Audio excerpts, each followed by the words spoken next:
Natulog kami buong araw, ma'am. That's nice to hear. Okay, sir.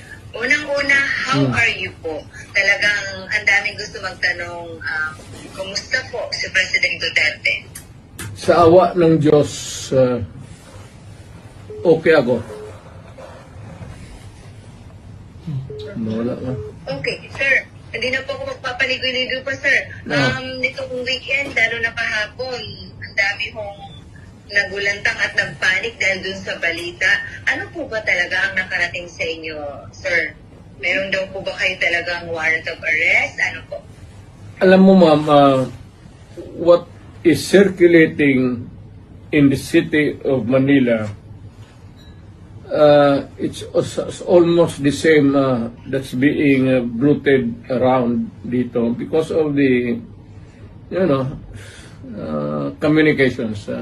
Very easy. As a matter of fact, it's almost instant. Ilang segundo lang. So, ang masasabi ko, ma'am, is though I do not claim ignorance about the moves before and long before and after a few months of respite, nandiyan na naman yung issue. So, I guess this mga issues, I would call them, would hound me until the dying days of my life. Okay. So, ano to, sir? So, they won't really stop? Again? So, talagang hindi sila titigil, sir? No, as I remain, mainly if I remain to be a politician all the year round. But it might simmer a little bit down the line. Pero pag hindi na masyado ako active. But for as long as I am there in the political arena of the Republic of the Philippines, I would be a constant, not really issue, but a good copy for whatever I say or whatever I do, and what happened yesterday and what will happen tomorrow. All right.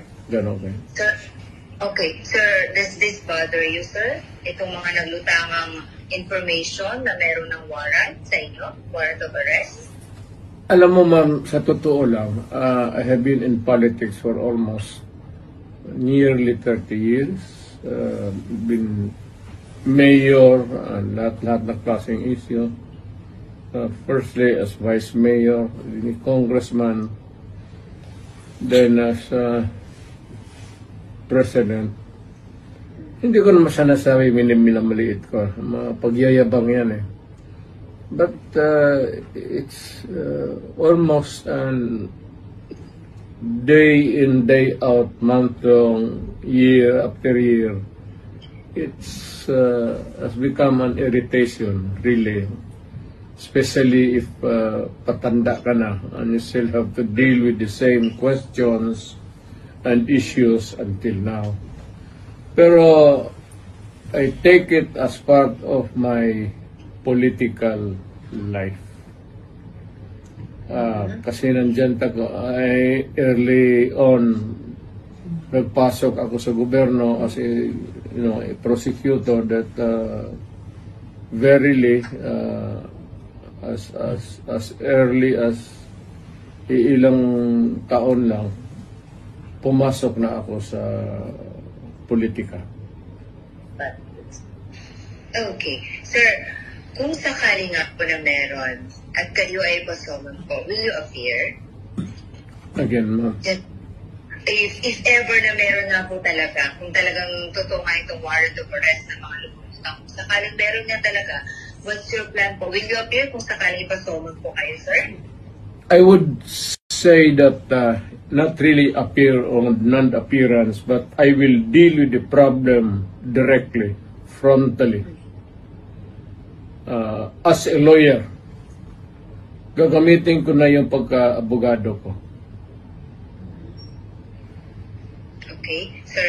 So, suffice to say that you have been prepared for this po, Mr. President? For the longest time. For the longest time since, as far as I can remember, ma'am, maaga ako nung